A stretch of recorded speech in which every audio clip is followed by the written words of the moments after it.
Bueno, muchas gracias. Qué lindo poder estar con ustedes de esta manera. eh, no la convencional, obviamente, pero tampoco la más ideal, pero nos permite tener este tiempo de, de comunión, de compartir la palabra del Señor, en mi caso, de poder verles a todos los que están ahí en Maipú 1375 y también poder compartir y ver a algunos otros hermanos y hermanas que están conectados a través de la plataforma de Zoom. Em, siempre un gusto poder estar con mis hermanos en Concepción. Em, Dios mediante, espero estar en Chile para el campamento, así que en más o menos un mes, un poquito más de un mes, vamos a estar por allá. Va a ser un viaje corto, pero vamos a poder vernos, creo yo, en la voluntad del Señor.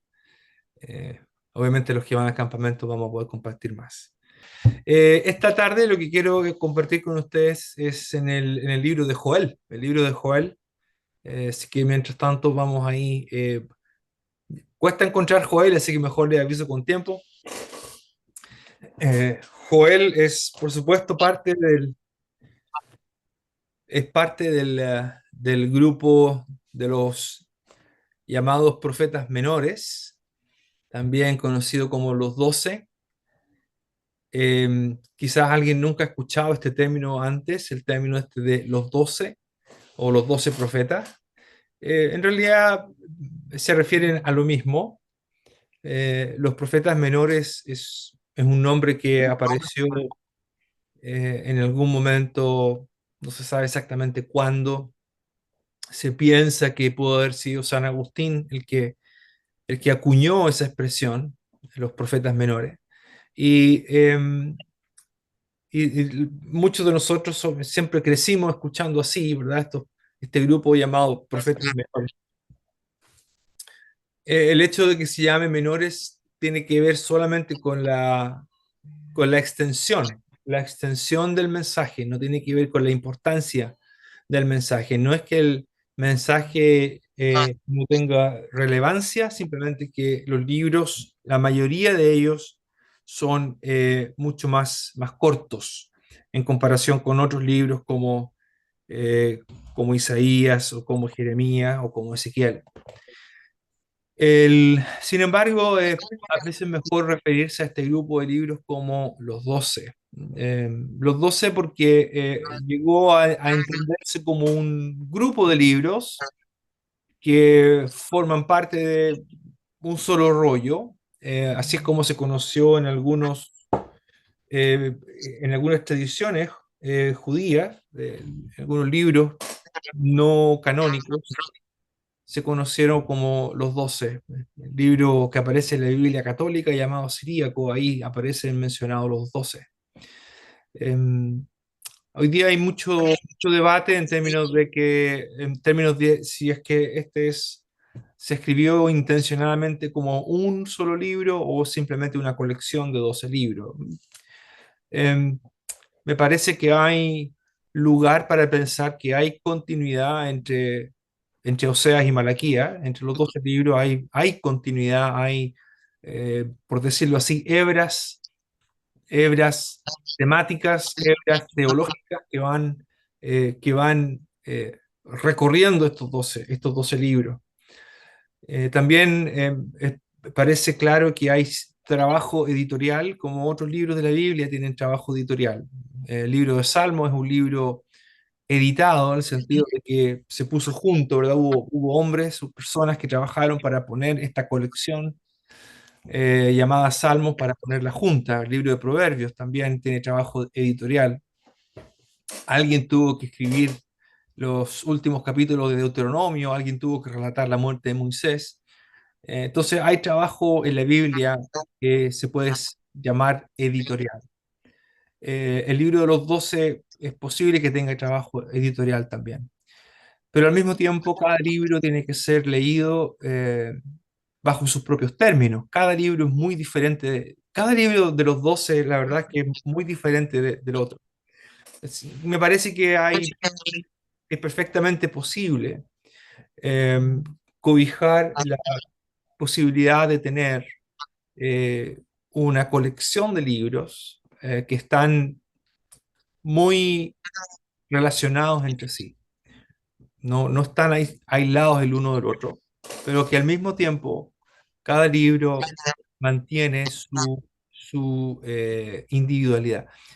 No sé si de repente me aparece una voz o una interferencia, no sé qué puede ser.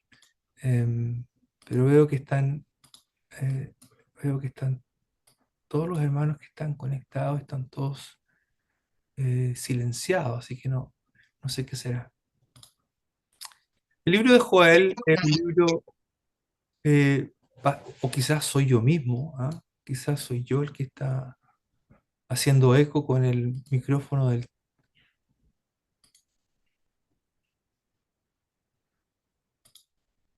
Ok, ok. El libro de Joel es un libro bastante particular entre los 12. Yo estaba mencionando que a pesar de las similitudes y las conexiones que existen entre cada libro, uno puede notar que hay conexiones, que hay vínculos, ¿verdad? Pasando de Oseas a Joel, de Joel a Amós, y así sucesivamente mientras uno sigue avanzando a través de los otros libros, uno va encontrando ciertos conectores, pero al mismo tiempo es muy importante respetar los términos eh, y el mensaje de cada libro en particular. Y lo que estaba mencionando en su momento es que cada libro de los 12, cada libro de los profetas menores es bastante único, es bastante único. Cada uno tiene sus peculiaridades. Eh, Joel es uno de ellos, ¿verdad? Por supuesto, Jonás es quizá un ejemplo emblemático, porque Jonás básicamente es una narrativa, ¿verdad? Jonás es una narrativa. eh, Otros libros como Habacuc es prácticamente una conversación, una conversación entre el profeta y el Señor. El libro de Abdías es un libro que es muy cortito y que prácticamente está dirigido hacia la nación de Edom.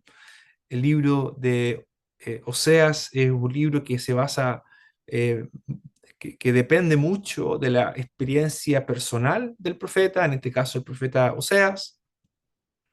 Así que cada libro mantiene muchas individualidades y particularidades que lo hacen obviamente único, pero otra vez no están 100% aislados el uno del otro, sino que hay conectores, hay vínculos que hacen que los 12 profetas menores puedan leerse con cierta continuidad y con cierta continuidad y encontrar estos vínculos de temas entre ellos, vínculos temáticos. Uno de esos vínculos temáticos que voy a mencionar hoy día porque es muy prominente en el libro de Joel es lo que se llama el Día del Señor, o el día de Jehová, es como lo van a encontrar, pero un nombre apropiado podría ser el Día del Señor o el Día de Yahvé. Es algo que aparece aquí, obviamente, y es muy prominente también en el libro de Amós, bastante importante dentro de los otros libros.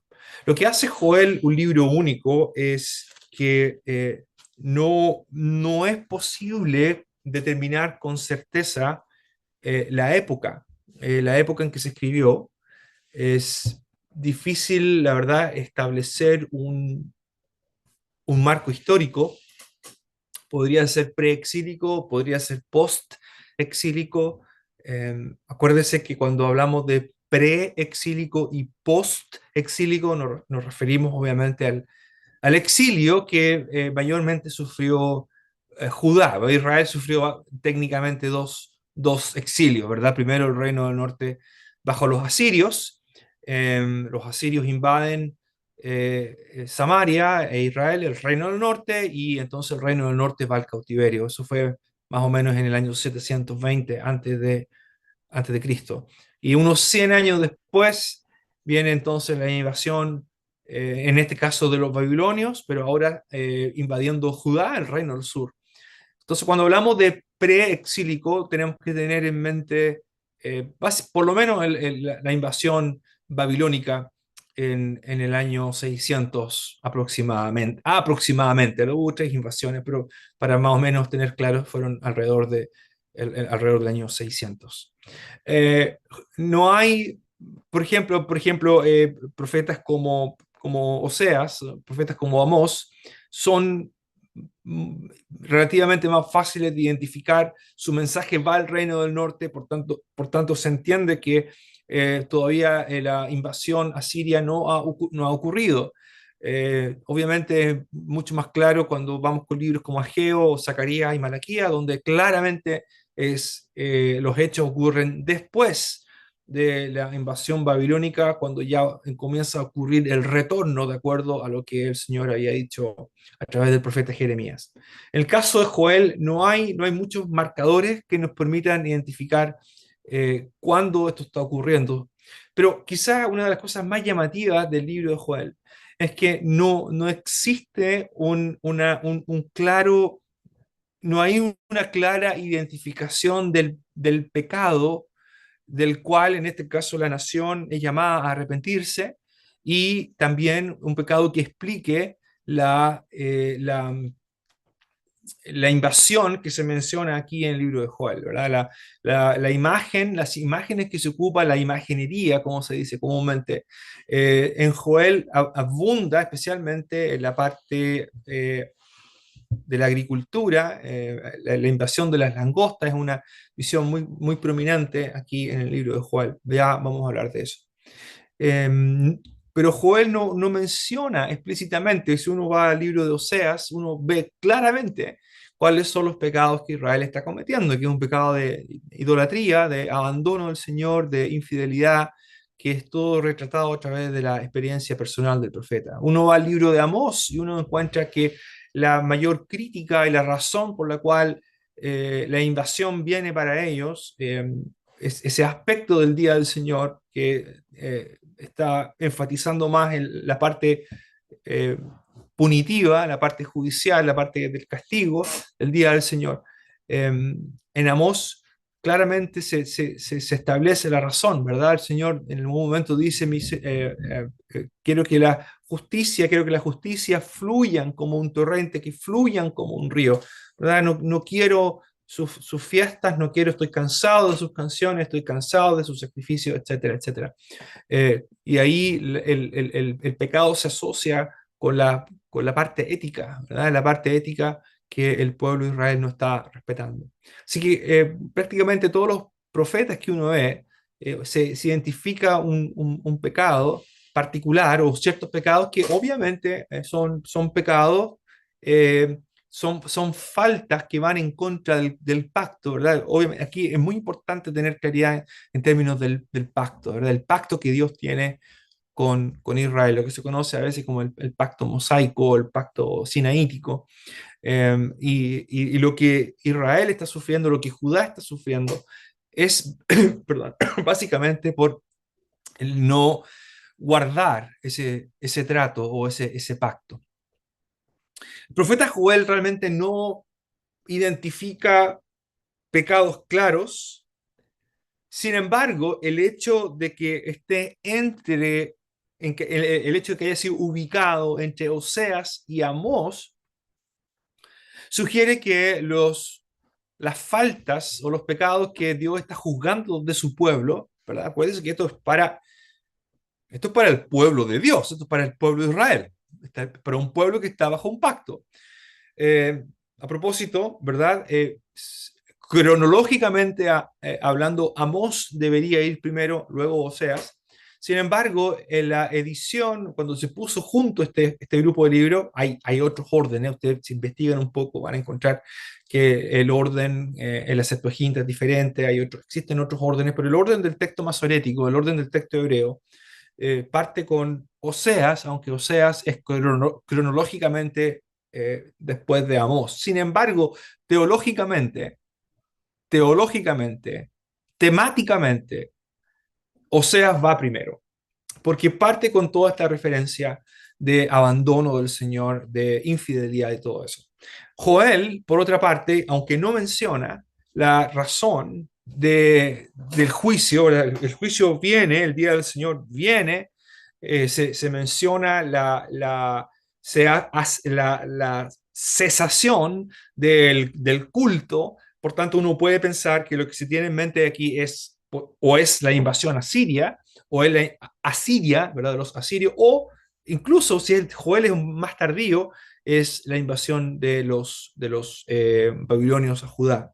Pero temáticamente, ¿verdad? Y teológicamente, Joel calza bien entre Oseas y Amós, ¿verdad? En vista de que ambos libros, Oseas y Amós, tratan con las dos mayores fallas que Israel como nación experimentó. Las dos mayores fallas, las dos mayores faltas, las dos mayores traiciones, los dos mayores pecados que Israel enfrentó fue la idolatría y la falta ética o el pecado ético, ¿verdad? No preocuparse del prójimo, no preocuparse del desvalido, no preocuparse del vulnerable, no preocuparse de la viuda, no preocuparse del huérfano, no preocuparse del pobre. Todas esas cosas eran tremendamente importantes para el pueblo de Dios. Y a propósito, siguen siendo importantes para el día de hoy. La iglesia sigue teniendo responsabilidad, la iglesia del Señor, la iglesia de Cristo, la iglesia, los cristianos, seguimos teniendo responsabilidad en esa parte ética también. En el capítulo 3 de Joel y el versículo 6 se mencionan los griegos, se habla de los griegos, ¿verdad?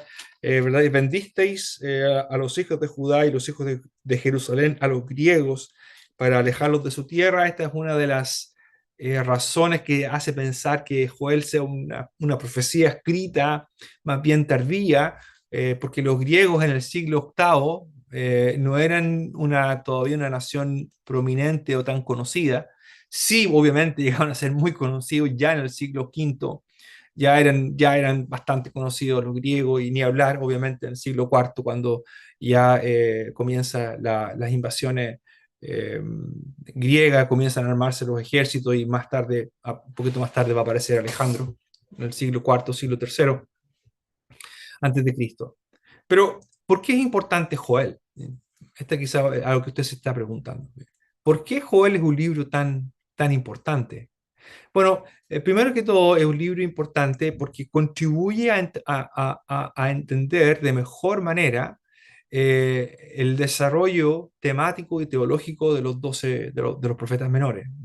Obviamente el mensaje de Joel está en perfecta consonancia con otras partes de la escritura, y de hecho Joel echa mano, por lo menos va a echar mano a una de las si puedo usar esta expresión, de las anclas teológicas más fundamentales que Israel tenía, que era la declaración o la autodeclaración de la identidad y el carácter del Señor, de acuerdo a lo que encontramos en Éxodo capítulo 34. Ya vamos a ir un poquito más tarde, vamos a ir allá para ver cómo Joel ocupa esta escritura. Otro tema importante también en Joel es lo relacionado con el día del Señor, que es lo que vamos a ver. Por tanto, es muy, muy relevante ver cómo Joel también calza, ¿verdad? Cómo conecta temáticamente, teológicamente con el aspecto del día del Señor. Ya voy a explicar también un poco qué significa esto del día del Señor. Otro aspecto importante con respecto al libro de Joel, y que también está en concordancia con el resto de los libros de los 12, es que es un libro que ofrece esperanza y restauración. Hay mucho de esperanza y hay mucho de restauración en los profetas. Generalmente tendemos a asociar el mensaje de los profetas como un mensaje así bastante incisivo, ¿verdad? Muy, muy directo, muy, muy fuerte, porque eso es lo que un profeta buscaba, por lo demás, ¿verdad? El profeta buscaba generar una reacción en la audiencia de tal manera que esa audiencia cambiara su rumbo y se volviera al Señor, que es uno de los temas también de Joel, el volver al Señor, vuelvan al Señor, eh, Se traduce la Reina Valera, conviértanse a mí, pero literalmente es retornarse, ¿verdad? Que se retornen, se vuelvan a mí. Y hay un cuarto aspecto, creo que mencioné tres, de por qué Joel es importante, y es cómo la iglesia entendió a Joel, cómo la iglesia tomó el libro y cómo lo aplicó y cómo lo usó, especialmente en el nacimiento de la iglesia. Y por supuesto, ustedes que conocen su Biblia se acordarán de que en Pentecostés, ¿verdad? El Espíritu Santo acaba de descender, la iglesia está, pero recién nacida, está a 0 kilómetros, está con todo el poder del Espíritu.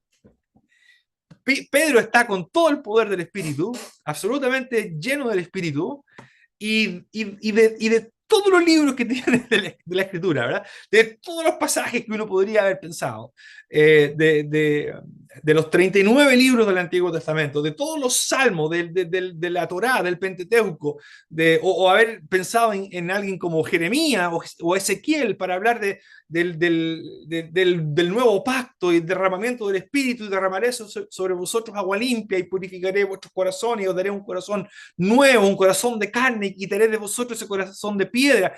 En vez de pensar en todos esos pasajes, Pedro cita a Joel. Pedro cita a Joel.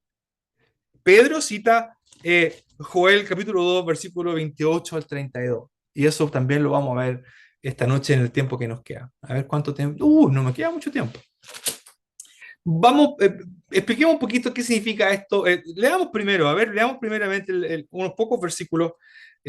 Capítulo 1, versículo 1, palabra de Yahvé que vino a Joel, hijo de Petuel. Oíd esto, ancianos, y escuchad todos los moradores de la tierra. ¿Ha acontecido esto en vuestros días o en los días de vuestros padres?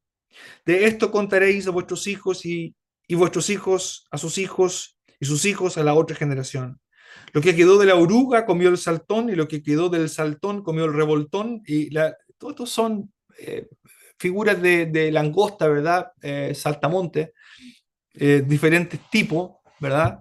Eh, y la langosta comió lo del revoltón, había quedado. Despertad, versículo 5, despertad borrachos y llorad, gemid todos los que bebéis vino a causa del mosto, porque os he quitado de vuestra boca, os es quitado de vuestra boca, porque pueblo fuerte e innumerable subió a mi tierra.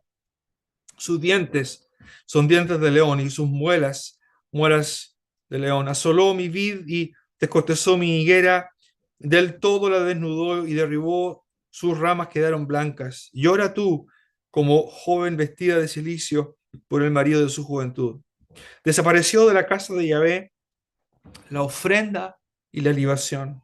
Los sacerdotes, ministros de Yahvé, están de duelo. El campo está asolado, se enlutó la tierra porque el trigo fue destruido, se secó el mosto, se perdió el aceite. Confundíos, labradores, gemid, viñeros, por el trigo y la cebada, porque se perdió la mies del campo. La vid está seca y pereció la higuera, el granado también, la palmera y el manzano, todos los árboles del campo se secaron, por lo cual se extinguió el gozo de los hijos de los hombres. Ceñíos y lamentad, sacerdotes, eh, gemid, ceñíos y lamentad, sacerdotes, gemid, ministros del altar. Venid, dormid en silicio, ministros de mi Dios, porque quitada es de la casa de vuestro Dios la ofrenda y la libación. Proclamad ayuno, convocad a asamblea, congregad a los ancianos y a todos los moradores de la tierra a la casa de Yahvé, vuestro Dios, y clamad a Yahvé. Ay del día, porque cercano está el día de Yahvé, y vendrá como destrucción por el Todopoderoso. No fue arrebatado el alimento de delante de nuestros ojos, la alegría y el placer de la casa de nuestro Dios. El grano se pudrió, el grano se pudrió debajo de los terrones, los graneros fueron asolados, los alfolíes destruidos, porque se secó el trigo. ¿Cómo gimieron las bestias?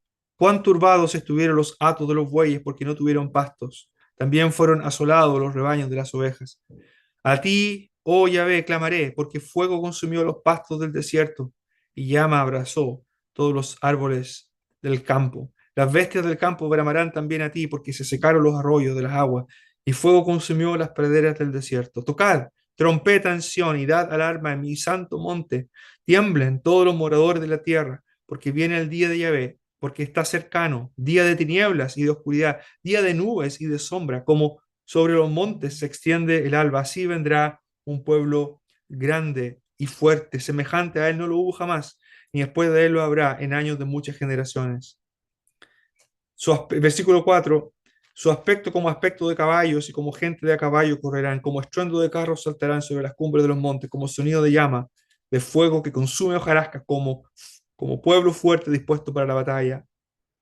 Versículo 10, delante de él temblará la tierra y se estremecerán los cielos, el sol y la luna se oscurecerán y las estrellas retraerán su resplandor. Y Yahvé dará su orden delante de su ejército, porque muy grande es su campamento, fuerte es el que ejecuta su orden, porque grande es Yahvé, porque grande es el día de Yahvé y muy terrible, ¿quién podrá soportarlo?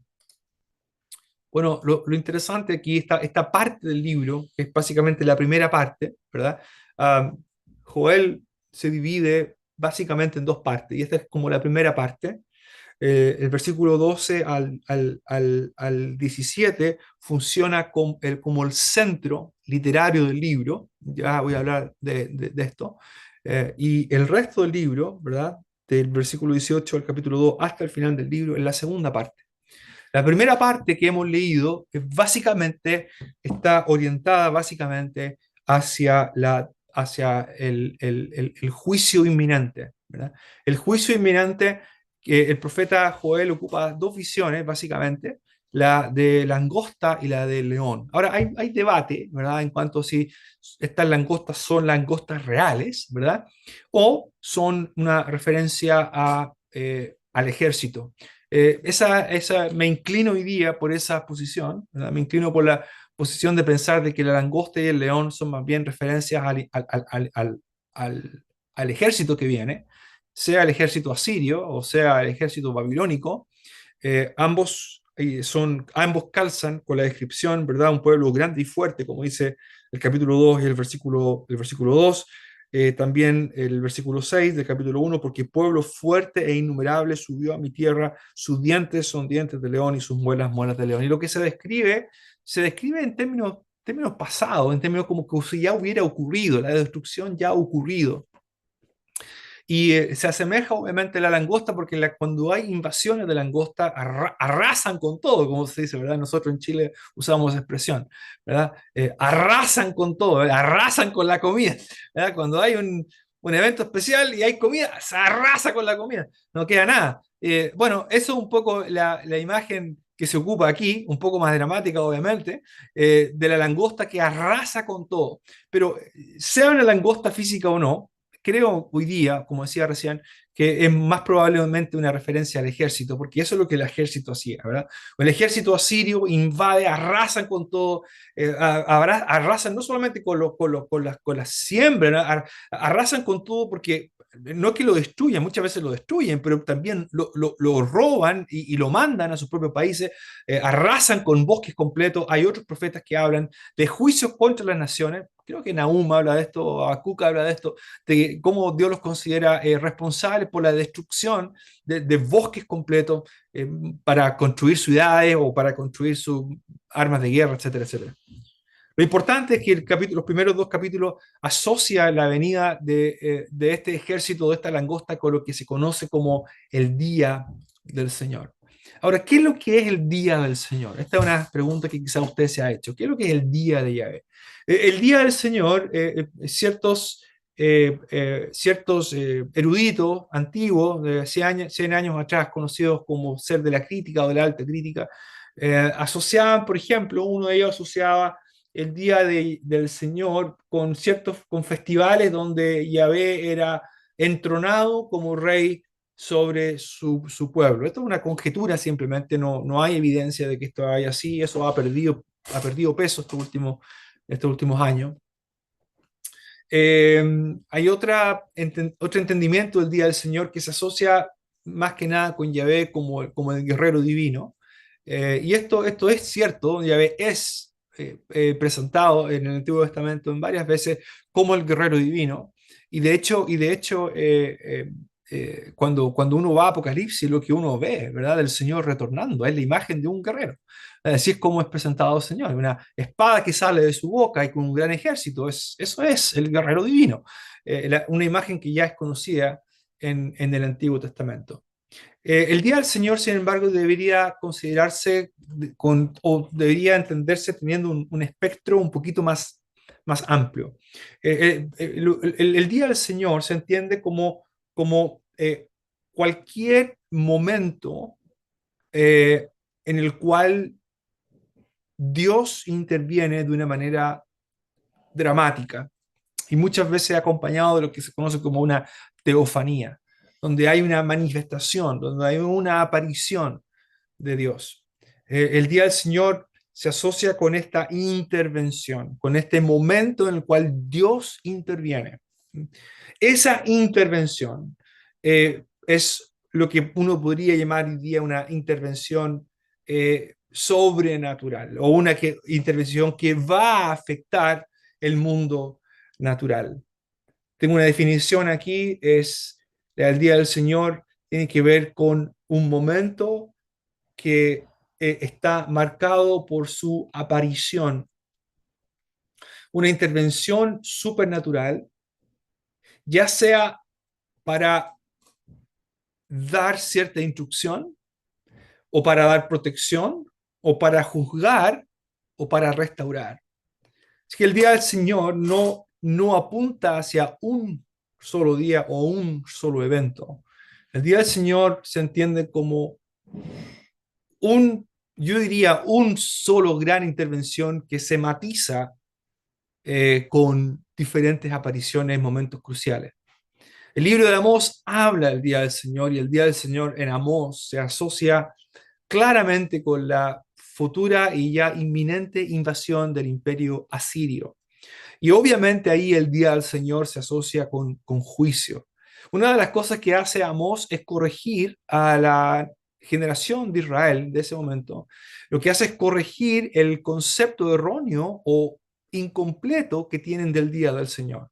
El concepto, al parecer, que ellos tienen del día del Señor, de acuerdo a lo que uno lee en el libro de Amós, es algo positivo, un día de celebración, un día de luz. Amós, sin embargo, le va a decir que el día del Señor es más bien un día de tinieblas, es un día que trae destrucción, un día del cual nadie podrá escapar. Y eh, se asocia claramente con la invasión asiria. El libro de Joel ocupa esta imagen también, el día del Señor como un día que trae destrucción, como un día que trae juicio y que no hay manera de evitar, que no hay manera de escapar. Pero el día del Señor también tiene aspectos positivos, el día del Señor también tiene aspectos de esperanza y de restauración. Y eso también está presente en el libro de los 12.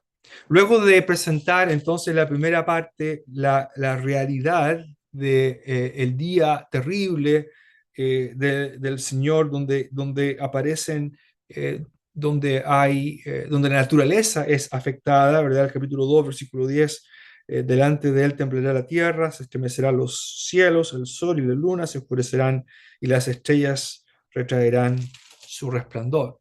Todas estas maneras de echar mano al mundo natural, especialmente elementos como el sol, la luna y las estrellas, que no eran entendidos en el mundo antiguo como nosotros lo entendemos hoy. El hecho de que esos elementos naturales tan portentosos y muchas veces adorados por otras naciones, ¿verdad? Resulta que son profundamente afectados cuando Dios interviene. Y la razón es muy sencilla. El hecho de que Dios intervenga y estos elementos son afectados es porque Él es el creador de esos elementos. Y el hecho de que sean afectados, de que el sol se oscurezca, de que la luna se ponga roja y todas esas cosas, de que las estrellas caigan del cielo, son una manera de hablar del impacto que tiene el nivel de impacto, el alcance del impacto que tiene esa intervención divina. ¿Qué es lo que hace Joel? ¿Qué es lo que es importante en el libro de Joel? Creo que es tremendamente importante no perder de vista el llamamiento de volverse al Señor. En el capítulo 2, versículo 12, dice, por eso pues ahora dice Yahvé, convertíos a mí, volveos a mí. Eso es literalmente, es volveos. El conocido verbo hebreo shuv, que se aplica para hablar de arrepentimiento, se aplica para hablar de volverse o de convertirse, pero la traducción literal, si usted quiere, es volveos, ¿verdad? Por esto dice el versículo 12 dice, por eso pues ahora dice Yahvé, convertíos a mí, volveos a mí con todo vuestro corazón, con ayuno y lloro y lamento, rasgad vuestro corazón y no vuestros vestidos, y convertíos a Yahvé, el mismo verbo de nuevo, y vuélvanse a Yahvé, vuestro Dios, porque misericordioso es y clemente, tardo para la ira y grande en misericordia y que se duele del castigo. ¿Quién sabe si se volverá y se arrepentirá y dejará bendición tras de él? Esto es ofrenda y libación para Yahvé, vuestro Dios. Tocad trompeta en Sión, proclamad ayuno, convocad asamblea, reunid al pueblo, santificad la reunión, juntad a los ancianos, congregad a los niños y a los que maman, salga de su cámara el novio y de su tálamo la novia. Entre la entrada y el altar lloren los sacerdotes, ministros de Yahvé, siervos de Yahvé, y digan, perdona, oh Yahvé, a tu pueblo, y no entregues al oprobio tu heredad, para que las naciones se enseñoreen de ella. ¿Por qué han de decir entre los pueblos, dónde está su Dios?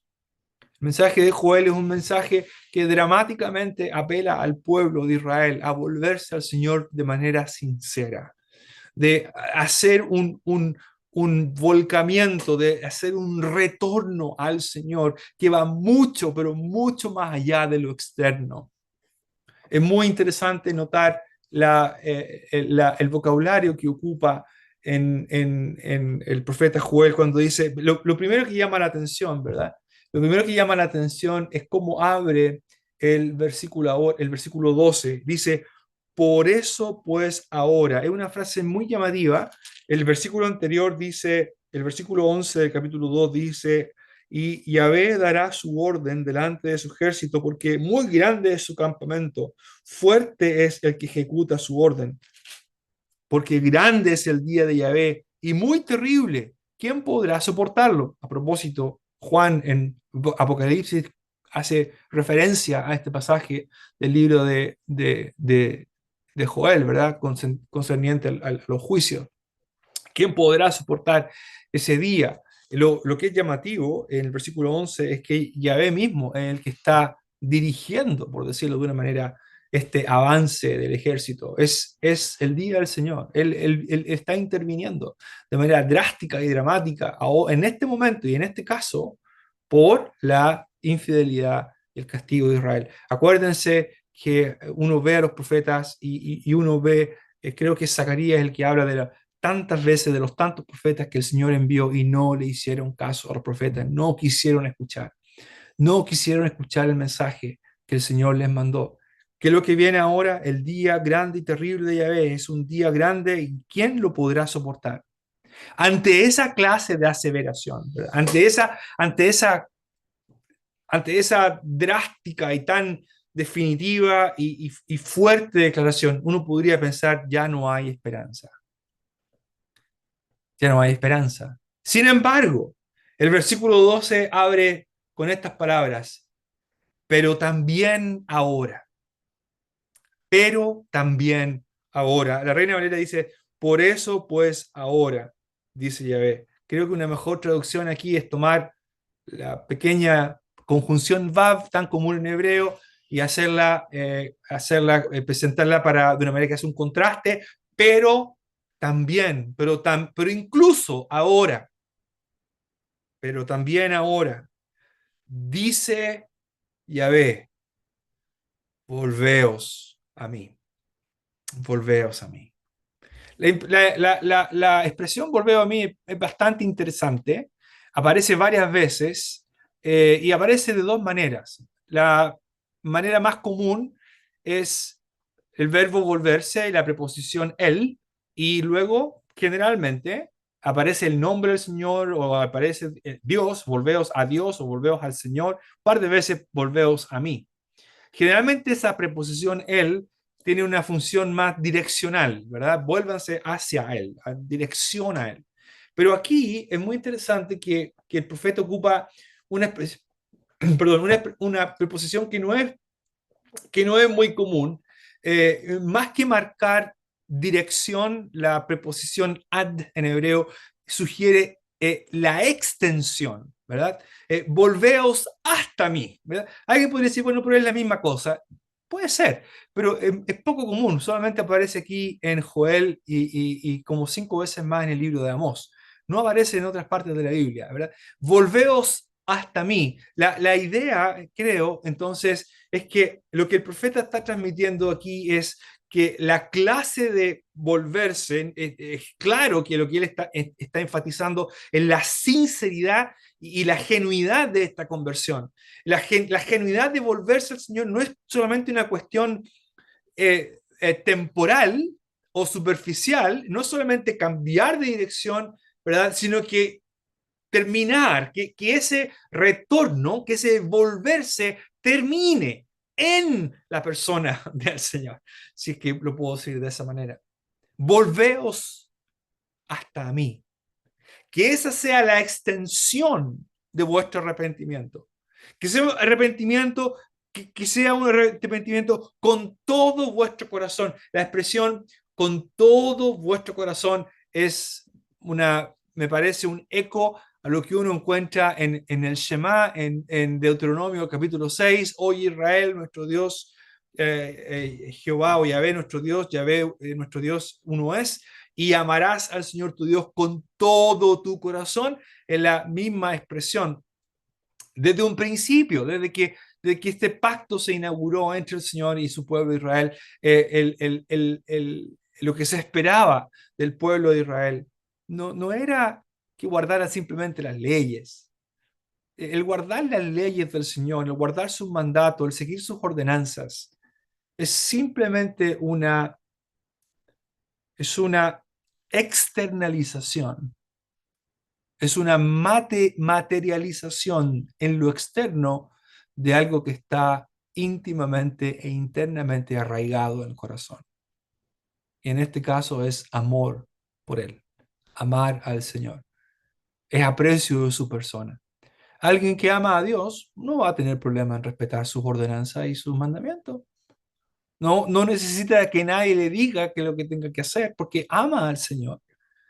Ama al Señor y su instrucción, ama al Señor y su palabra. Salmo 119, ¿cuántas veces lo hemos escuchado? Esa oda a la instrucción de Dios, a la ley, a la mal llamada ley, creo yo, la instrucción divina, la enseñanza divina. ¿Cuánto amo yo tu ley? ¿Verdad? Y el resultado, ¿verdad? De amar esa ley es porque antes de eso hay una apreciación por la persona de Dios mismo. Por eso es que el llamado otra vez en el versículo 13, rasgad vuestro corazón, no vuestros vestidos, que vuestro arrepentimiento, que vuestro retorno al Señor no esté caracterizado por una cuestión externa solamente, sino que sea una cuestión definitiva, que sea interna, del corazón, no lo exterior. Lo exterior, lo exterior realmente nunca ha sido muy relevante, para ser honesto. Porque lo exterior es fácil de imitar, lo exterior es fácil de hacer. Y uno podría decir, bueno, ¿y qué pasa con todos los sacrificios del Antiguo Testamento? Sí, claro que sí, pero eso es lo que Dios condenó a través de los profetas.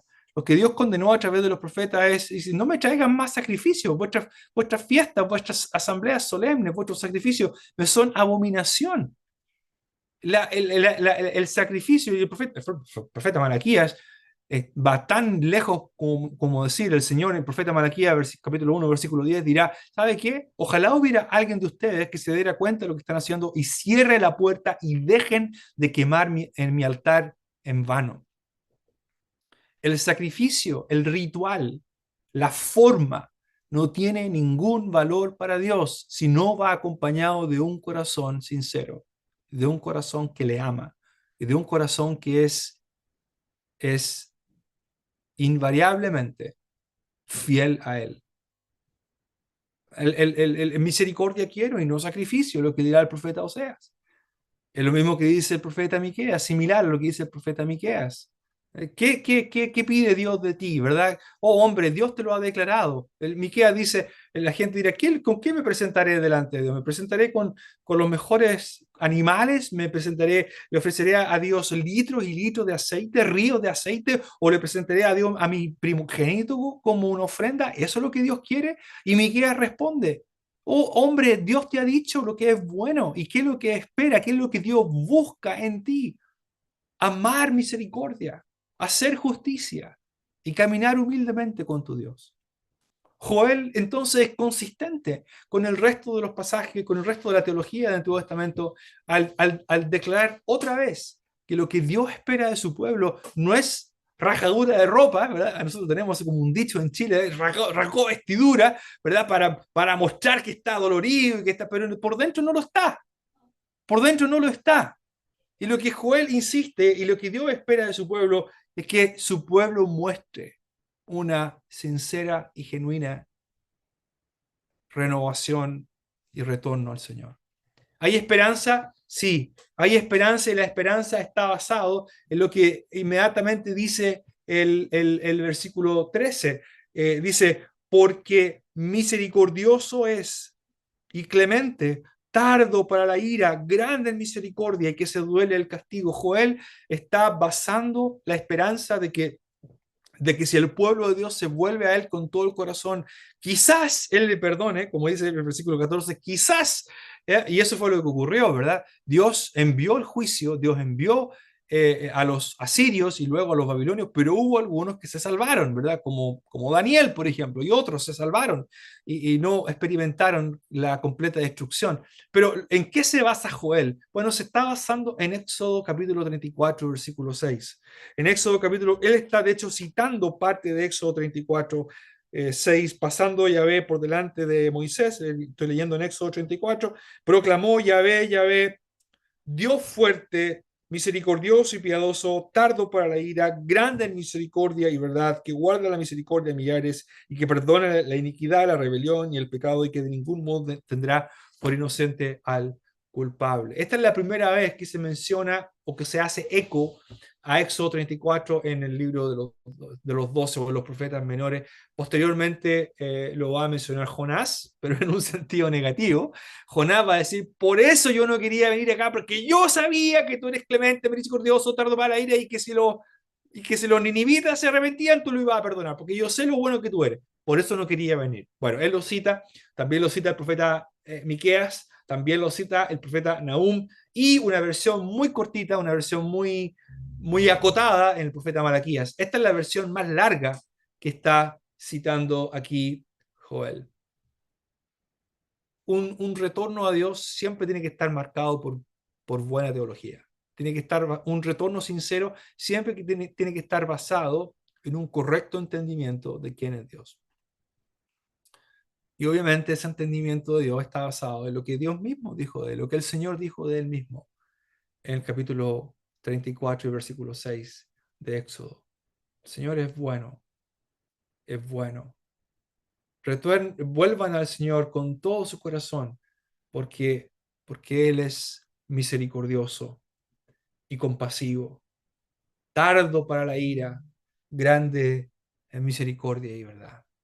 Me alcanzó la hora rápidamente, les menciono un poquito, luego de todo lo más positivo, comienza en el versículo 18 en adelante, ¿verdad? En el versículo 27 del capítulo 2, y conocerás que en medio de Israel estoy yo, y que yo soy Yahvé, vuestro Dios, y no hay otro, y mi pueblo nunca jamás será avergonzado. Y después de esto, derramaré mi espíritu sobre toda carne, y profetizarán vuestros hijos y vuestras hijas.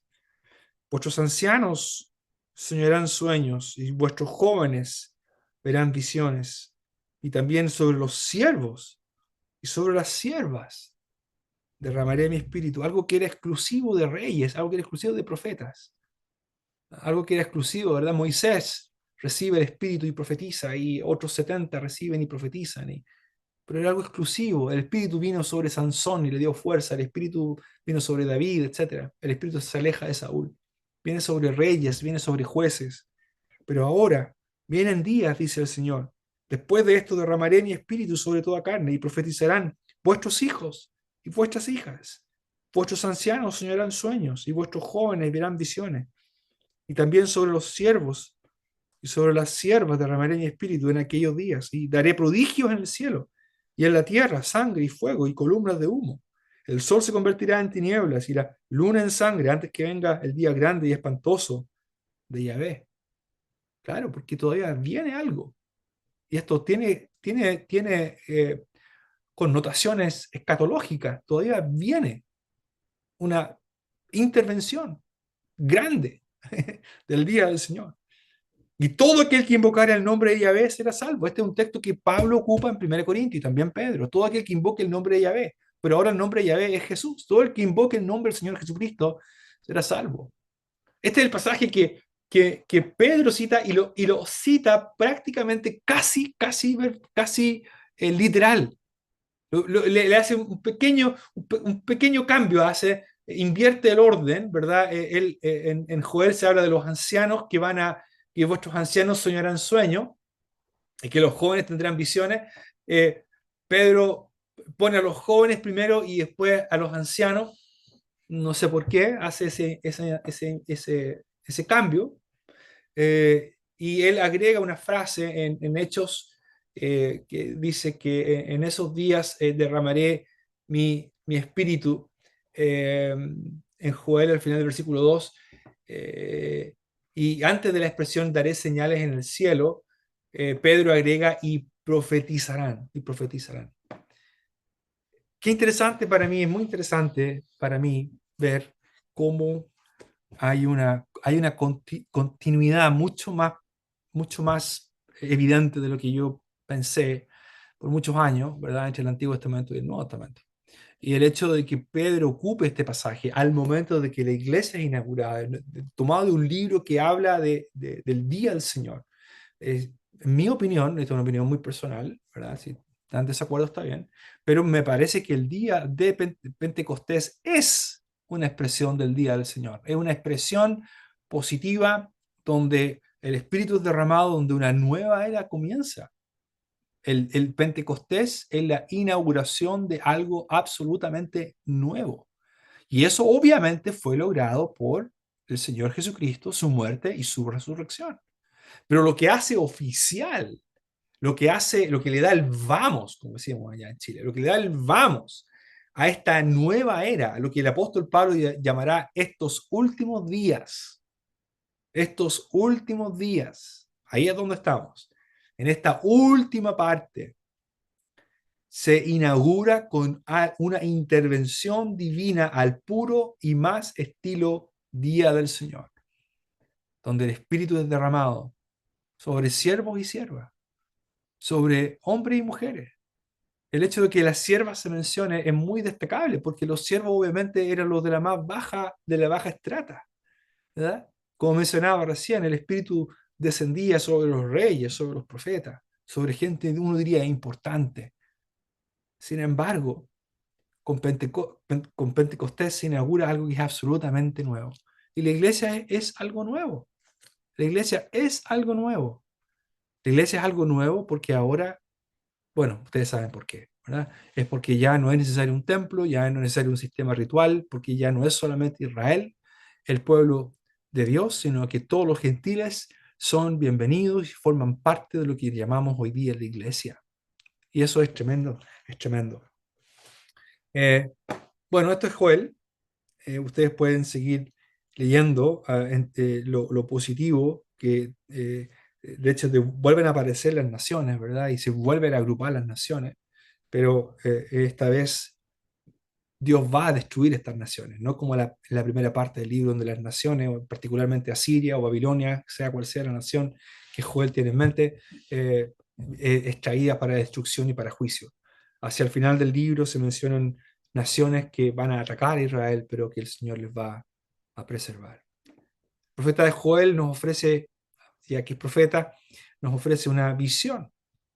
por una parte, de lo inevitable que es el juicio divino cuando en el caso de Israel falló en términos del pacto, y lo que el pueblo tenía que hacer era volverse al Señor con todo su corazón. El templo aparece ya como no funcional, el templo ya no está funcionando, la libación y la ofrenda han cesado, y la esperanza es que pueda eso retomarse. Joel habla de un día, de un momento en el cual Dios va a derramar su espíritu, un momento espectacular, un momento único, en el cual Dios va a derramar su espíritu sobre toda carne. Y eso ya pasó. Y eso lo experimentamos. No estábamos ahí nosotros, pero nosotros somos ahora ese grupo.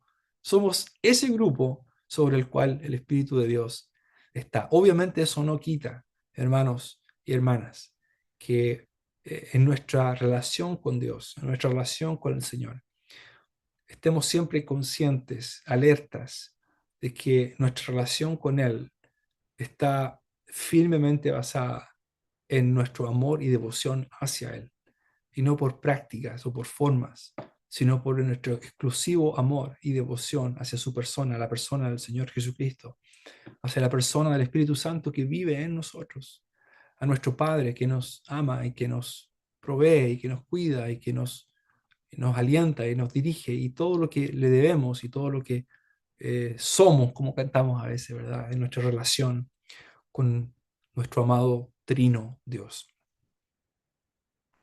Oremos. Padre, gracias te damos por tener la posibilidad de aprender de ti. Gracias por el mensaje del profeta Joel, un mensaje que incluye, ciertamente incluye imágenes vívidas de destrucción, de invasión, de juicio, de disciplina. Pero también es un libro que ofrece tanta esperanza, esperanza para el pueblo de eh, encontrar en ti una bienvenida como la que tú das a los que se vuelven a ti con un corazón sincero. Y aún nosotros, Padre, como pueblo de Dios. eh, el apóstol Pedro recuerda a la iglesia, es necesario que el juicio comience por la casa de Dios. Y Santiago exhortará a los creyentes a que no seamos almas adúlteras, sino que más bien nos volvamos a Dios y que Él se volverá a nosotros. Ayúdanos, Señor, a estar conscientes de estas cosas, a estar conscientes de que somos parte de algo nuevo, que es la iglesia, donde la vida nueva impartida en nosotros a través del Espíritu debe reflejarse de diferentes maneras en el día a día, de maneras que haga que quede en evidencia que pertenecemos a ti. Gracias por este tiempo juntos y gracias por haber tenido esta oportunidad de compartir tu palabra. En el nombre de tu Hijo, el Señor Jesús. Amén.